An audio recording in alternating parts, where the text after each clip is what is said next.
आइए आज के इस खास विश्लेषण की शुरुआत एक दृश्य से करते हैं। अपनी आंखें बंद कीजिए और भारत के एक विशाल स्टील प्लांट की कल्पना कीजिए। भट्टियों की वो झुलसा देने वाली गर्मी, कोयले की तपिश और पिघलते हुए लोहे का कानों को सुन कर देने वाला शोर। यहाँ हजारों टन भारी भरकम स्टील आकार ले रहा है।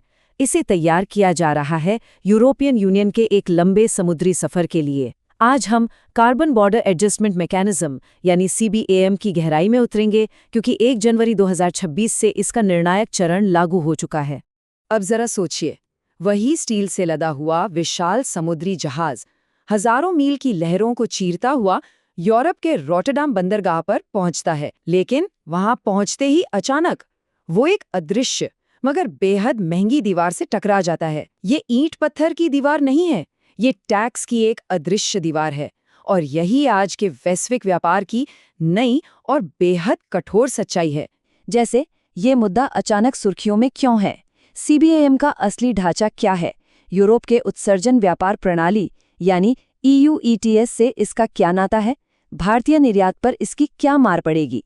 इस पूरे मसले की भू राजनीति क्या है और सबसे जरूरी बात, 2026 के लिए हमारी रणनीति क्या होनी चाहिए? 1 जनवरी 2026 को वो तारीख आ गई जब ट्रांजिशन पीरियड आधिकारिक रूप से खत्म हो गया और डिफिनिटिव फेज यानी निर्णायक चरण की शुरुआत हो गई। यूरोप में माल भेजने वाले हर निर्यातक के लिए अब मीटर चालू हो चुका है। फरवरी 2027 तक हर हाल में उन्हें कार्बन प्रमाण पत्र खरीदने होंगे। मतलब अब वास्तविक वित्तीय देनदारी शुरू हो चुकी है। अब सवाल ये है कि आखिर इस पूरे मैकेनिज्म की जरूरत ही क्यों पड़ी? इसके पीछे का असली कारण है जलवायु नीति की एक बहुत बड़ी खामी को दूर करना।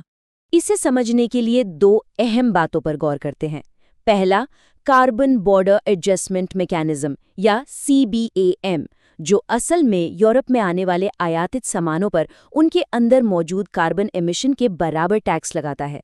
और दूसरा, इसका सबसे बड़ा निशाना है कार्बन लीकेज को रोकना। अब ये कार्बन लीकेज क्या है? देखिए, जब यूरोप अपने यहाँ कड़े पर्यावरण नियम लागू करता है तो कई भारी उद्योग लगाने वाली कंपनियां क्या करती हैं?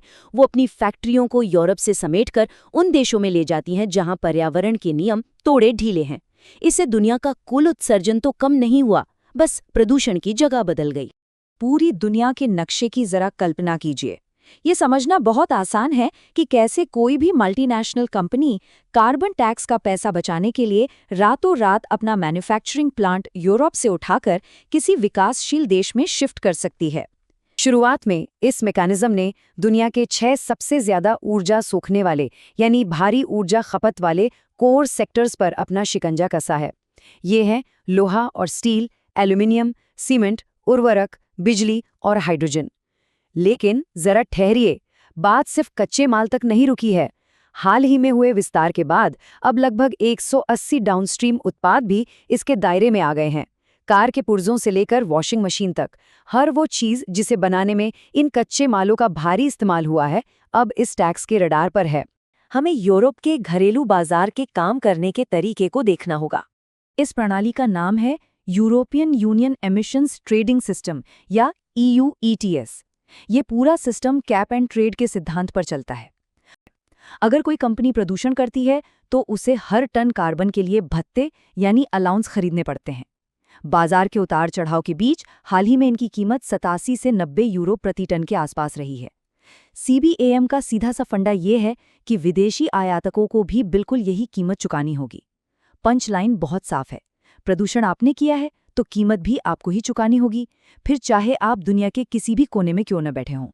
तो अब सबसे बड़ा और सीधा सवाल इस पूरे गणित का हजारों मील दूर बैठे भारत के निर्यातकों और हमारे भारी उद्योगों पर क्या असर होने वाला है? इस सवाल का जवाब हमारी तकनीक के बुनियादी अंतर में छुपा है। देखिए, भारत में स्टील बनाने के लिए हम आज भी मुख्य रूप से कोयले पर चलने वाली blast furnace basic oxygen furnace यानी BF-BOF तकनीक का इस्तेमाल करते हैं। इसका नतीजा, भारत में 1 टन स्टील बनाने में करीब 2.0 से 2.5 टन कार्बन निकलता है। वहीं यूरोप में उसी 1 टन स्टील के लिए सिर्फ 1.4 से 1.8 टन कार्बन का उत्सर्जन होता है। यही वो जगह है जहां भारतीय उत्पाद महंगे साबित होने लगते हैं। भारत अपने कुल यूरोपीय निर्यात का 9.91% हिस्सा उन्हीं क्षेत्रों में भेजता है जो CBAM के दायरे में आते हैं। ये हमारी कुल जीडीपी का लगभग 0.2% बैठता है। एल्यूमिनियम जैसे सेक्टर में तो सिर्फ 1 टन उत्पादन के लिए 70 से 80 गीगाजूल ऊर्जा फूंक दी जाती है। अगर इस टैक्स की कीमत 100 यूरो प्रति टन के आसपास बनी रहती है, तो जानते हैं इसका क्या मतलब होगा? इसका मतलब है कि इस अदृश्य दीवार की वजह से प्रभावित भारतीय निर्यातों पर औसतन 25% तक का अतिरिक्त टैक्स लग जाएगा। ब्राजील के बेलेम में हुए COP30 जलवायु सम्मेलन में इसका कड़ा विरोध देखने को मिला। विकासशील देशों ने पूरी ताकत से अपनी बात रखी।